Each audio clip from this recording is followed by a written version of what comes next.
अस्सलाम वालेकुम नाजरीन, मैं मोहम्मद असलम हुसैन सियासत की खबरों में आप सबका इस्तकबाल करता हूँ।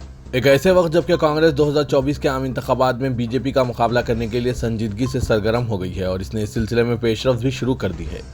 इसे कपिल सिब्बल की अलायदगी शक्ल में बड़ा झटका लगा है। कपिल सिब्बल समाजवादी पार्टी की हिमायत से आज़ाद उम्मीदवार के तौर पर राज्यसभा के लिए पर्चा नामजदगी दाखिल करते हुए ये ऐलान करके सबको हैरान कर दिया कि वो 16 मई को कांग्रेस से मुस्तफ़ी हो चुके हैं। 31 साल तक कांग्रेस में रहने के बाद पार्टी से अलायदगी इख्तियार करने वाले कपिल सिब्बल ने कांग्रेस पर किसी तरह की इल्ज़ाम तराशी से गुरेज किया और इस ज़िमन में पूछे गए एक सवाल के जवाब में कहा कि कांग्रेस का रवैया इनके साथ बहुत अच्छा रहा। कपिल सिब्बल इन 23 सीनियर लीडरों में मुमताज़ हैसियत के हामिल थे जिन्हें कांग्रेस का नाराज़ ग्रुप कहा जा रहा था। उन्होंने समाजवादी पार्टी की हिमायत से आज़ाद उम्मीदवार के तौर पर राज्यसभा के लिए कागजात नामजदगी दाखिल कर दिए हैं। इस मौके पर इनके साथ समाजवादी पार्टी सरबराह अखिलेश यादव भी थे। पर्चा दाखिल करने के बाद कपिल सिब्बल ने कहा कि पार्लियामेंट में एक आज़ाद आवाज़ होनी चाहिए, इसलिए उन्होंने ये कदम उठाया है। दिल्ली की एक अदालत ने टेरर फंडिंग केस में कश्मीरी अलायदगी पसंद लीडर यासिन मलिक को उम्र कैद की सजा सुनाई। खुसूसी जज प्रवीण सिंह ने UAPA और ताज़रात हिंद की मुख्तलिफ दफात के तहत मुख्तलिफ सजाएं सुनाई। अदालत ने यासिन मलिक पर 10 लाख रुपए से जायद रकम का जुर्माना भी आयद किया। दिल्ली की अदालत ने यह कहते हुए इन्हें सजा सुनाई कि इनके जराइम का मकसद नजरिया हिंद के कल्ब पर हमला था और वो जबरन जम्मू कश्मीर को हिंद यूनियन से अलग करना चाहते थे। 2 इल्जामात के तहत उम्र कैद की सजा सुनाई गई, जिनमें हुकूमत हिंद के खिलाफ जंग और दहशतगर्द सरगर्मियों के लिए फंड जमा करने के इल्जाम शामिल हैं। तमाम सजाएं एक साथ चलेंगी।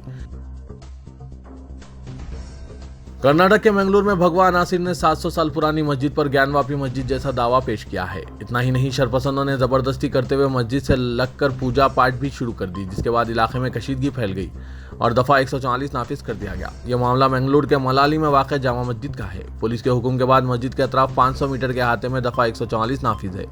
यह हुक्म इम्तनाई तंबोला प्रश्ना नामी एक मजहबी तकरीब के इनेकाद के बाद नाफिज कर दिया गया। VHP कारकुनों ने मस्जिद के करीब पूजा पाठ भी की और मस्जिद की तर्ज तामीर का हवाला देते हुए दावा पेश किया कि यह पहले मंदिर था, जबकि मस्जिद कमेटी के जिम्मेदारान ने बताया कि यह मस्जिद इंडो अरब तर्ज तामीर का नमूना है जो साहली इलाकों में आम है। यासिन मलिक के खिलाफ अदालत में मुकदमे के फैसले के ऐलान से कबल वादी में कशीदगी फैल गई, जिसको देखते हुए सिक्योरिटी इंतजाम सख्त कर दिए गए। श्रीनगर के मैसूमा इलाके में यासिन मलिक के हामियों और सिक्योरिटी फोर्सेस के दरमियान झड़पों की भी इत्तलात मौसूल हुई है। यहाँ शहर को पूरी तरह बंद कर दिया गया था, जबकि चप्पे चप्पे पर पुलिस एहलकार भी तैनात कर दिए गए। शहर के बड़े हिस्से में अज़खुद बंद की कैफियत पैदा हो गई। फैसला सुनाए जाने से कबल लाल चौक से कुछ ही दूर मैसूमा में वाक़ यासिन मलिक की रिहाइशगाह पर आवाम का जम गफीर उमड़ पड़ा। इसमें बड़ी तादाद में ख्वातीन और बच्चे भी थे। ये लोग मरकजी हुकूमत और मुकामी इंतजामिया के खिलाफ और यासिन मलिक की हिमायत में नारेबाजी कर रहे थे।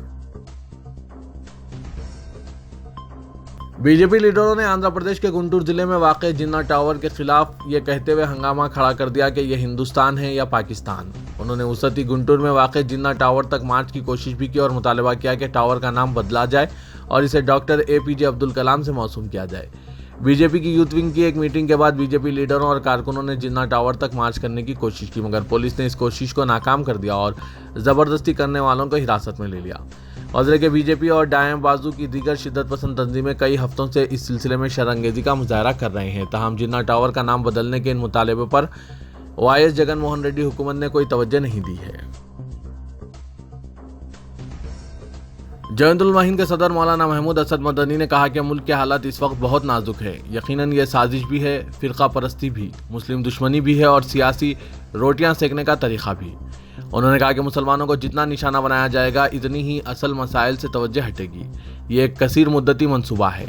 एक तीर से कई शिकार किए जा रहे हैं। कुछ लोग हैं जो तादाद में पहले बहुत मुख्तसर थे, अब इनकी तादाद मजीद बढ़ गई है। वो इस बात पर खुश होते हैं कि मुसलमान तकलीफ महसूस करें, भले ही इसका फ़ायदा हो ना हो। मौलाना महमूद मदनी ने मीडिया से बात करते हुए कहा कि मुसलमान लड़की अगर कॉलेज में पढ़ रही है और इसने हिजाब पहन रखा है तो किसी को क्या तकलीफ होगी।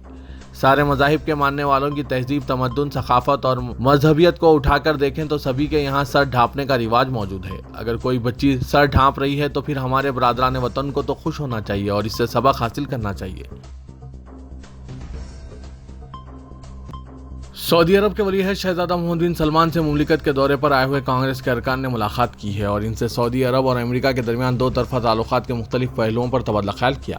अमेरिकी वफ्द में यूनास से रिपब्लिकन नुमाइंदे क्रिस स्टोरेट पेंसिल्वेनिया से रिपब्लिकन रुकन कांग्रेस गैरिश लेंथर और रियासत मिशिगन की रिपब्लिकन नुमाइंदा लीजा मैकलिन शामिल थी। सऊदी प्रेस एजेंसी की रिपोर्ट के मुताबिक जिद्दा में मुलाकात में वली अहद ने वफ़द से दोनों ममालिक के दरमियान दोस्ताना ताल्लुकात और बाहमी दिलचस्पी के मुश्तरका मौज़ूआत पर तबादला ख्याल किया। मुत्तहिदा अरब इमारात की वज़ारत सेहत ने मुल्क में मॉन्की पॉक्स के पहले केस की तस्दीक की है। इमारती खबरसां इदारे अवाम के मुताबिक वज़ारत सेहत ने बयान में कहा कि मगरबी अफ्रीका से आए 29 साला खातून तिब्बी मुआयने के दौरान मॉन्की पॉक्स में मुब्तला पाई गई। इमारत में इंतहाई निगहदाश्त के शोबे में इसका इलाज किया जा रहा है। इमारती वज़ारत सेहत ने कहा कि मुकामी शहरी, मुकीम, गैर मुल्की और सयाह इस केस की इत्तला से परेशान ना हों। तेलंगाना के वजीर इंफॉर्मेशन टेक्नोलॉजी के टी रामाराव डॉस में वर्ल्ड इकनॉमिक फोरम के इजलास के मौके पर तेलंगाना में भारी सरमायाकारी के इम्कानात तलाश करने में कामयाब रहे हैं और कई बैनुल-अक़वामी इदारों से मुआहदे की तकमील हुई है। इसी तसलसल के तहत तेलंगाना में रेल कोच मैन्युफैक्चरिंग यूनिट के क़याम के लिए स्टैडलर रेल से याददाश्त मुफाहिमत पर दस्तखत हुए हैं। रेल कोच मैन्युफैक्चरिंग यूनिट रियासती हुकूमत के इश्तराक से कायम किया जाएगा। डॉस में के टी रामाराव ने स्टैडलर रेल कंपनी के executive vice president and sales व मार्केटिंग इंसगर ब्रैक मेयर से मुलाकात के बाद ये ऐलान किया। इस मौके पर तेलंगाना के principal secretary industries Jayesh Ranjan भी मौजूद थे। मुश्तरका प्रोजेक्ट के तहत 2 सालों में तकरीबन 1000 करोड़ की सरमायाकारी की जाएगी। रेलवे मैन्युफैक्चरिंग यूनिट के क़याम से 2500 से ज़ायद मुकामी अफराद को रोजगार हासिल होगा। राज्यसभा की 2 नशिस्तों के लिए TRS उम्मीदवार के तौर पर मैनेजिंग डायरेक्टर नमस्ते तेलंगाना बी दामोदर राव और हैदरो कंपनी के सदर नशीन व मैनेजिंग डायरेक्टर बी पार्था सारथी रेड्डी ने अपने पर्चेजात नामजदगी दाखिल कर दिए। रिटर्निंग ऑफिसर के रूबरू असेंबली के अहाते में रियासती वज़रा की मौजूदगी में पर्चेजात नामजदगी दाखिल किए गए। हज 2022 के लिए तेलंगाना में वेटिंग लिस्ट के 500 आज़मीन को सेंट्रल हज कमेटी ने मंजूरी दे दी है। तेलंगाना के तयशुदा कोटे के मुताबिक 1818 आज़मीन की रवानगी की तैयारियां जारी है। ऐसे में वेटिंग लिस्ट के 502 आज़मीन की ताहाल मंजूरी से मजमूई तादाद बढ़कर 2320 हो चुकी है। तेलंगाना हज कमेटी ने 564 वेटिंग लिस्ट के आज़मीन से पासपोर्ट्स और दीगर दस्तावेज़ात तलब किए थे और अभी तक 400 से ज़ायद आज़मीन ने पासपोर्ट जमा करवा दिए हैं। मुंतखब आज़मीन को सफरी अखराजात की अदायगी से मुतालिक इत्तला मोबाइल फ़ोन पर दी जाएगी। वेटिंग लिस्ट के मुंतखब आज़मीन को दोनों किस्तों की रकम बैक वक्त अदा करनी होगी। 4 माह से भी कम वक्त में यह दूसरी मरतबा होगा कि चीफ मिनिस्टर तेलंगाना के चंद्रशेखर राव वज़ीर आज़म नरेंद्र मोदी का आज यानी जुमेरात को हैदराबाद में आमद पर इस्तकबाल नहीं करेंगे, जो इंडियन स्कूल ऑफ बिजनेस की सालाना तकरीब में शिरकत के लिए आ रहे हैं। कौमी सियासत में अहम रोल पर नज़र रखे हुए चंद्रशेखर राव शेड्यूल के मुताबिक इस दिन बेंगलुरु में हैं, जहां वो साबिक वज़ीर आज़म और जनता दल सेक्युलर के लीडर HD देवेगौड़ा से मुलाकात कर रहे हैं। कबल ऐलान करदा शेड्यूल के मुताबिक चंद्रशेखर राव 26 मई को बेंगलुरु पहुंचे। वो साबिक वज़ीर आज़म देवेगौड़ा और साबिक chief minister Karnataka HD Kumaraswamy से मुलाकात कर रहे हैं। मानसून की आमद से कबल शहर हैदराबाद में तमाम एहतियाती तदाबीर इख्तियार करने के लिए ग्रेटर हैदराबाद म्यूनसिपल कॉरपोरेशन के मुख्तलिफ शोबेजात, वाटर वर्क्स और बल्दी नज़्म व नस्क के जरिए रियासत के तमाम मजालिस मुकामी के अहदेदारों को हिदायत दी गई है कि वो एहतियाती तदाबीर इख्तियार करें और निशानदही करदा कामों को 5 जून से कबल मुकम्मिल कर लें। स्पेशल चीफ सेक्रेटरी बल्दी नज़्म व नस्क अरविंद कुमार ने सख्ती से हिदायत जारी की कि महकमा बल्दी नज़्म व नस्क की जानिब से जो भी अहकाम जारी किए गए इसमें लापरवाही पर डिसिप्लिन शिकनी की कार्रवाई की जाएगी और फौजदारी मुकदमात भी दर्ज किए जाएंगे। यहाँ तक कि लापरवाह अहदेदार जो जिम्मेदार होंगे इन्हें मुअत्तल कर दिया जाएगा। अरविंद कुमार ने मानसून की आमद से कबल सेफ्टी ऑडिट करने की हिदायत दी और कहा कि वाटर वर्क्स और GHMC के जहाँ भी काम जारी हैं वहाँ पर मेनहोल्स की ऑडिट की जाए। उन्होंने कहा कि मेनहोल्स के अलावा सीवरेज लाइंस को पानी जाने के लिए जो रास्ते खुले छोड़ दिए गए हैं, इनके अलावा खुले गटर्स, खुले क्लोर्ड्स जहाँ पर हिफाजती बैरिकेड्स नहीं हैं वहाँ हिफाजती इक़दाम किए जाएँ। फुटपाथ पर ड्रेन लाइनों के दरमियान भी अगर कहीं मुकामात खुले हुए हैं इन्हें बंद किया जाए। बारिश के दौरान अगर पानी की वजह से वो नजर आए तो इंसानी जानों का इतलाफ हो सकता है।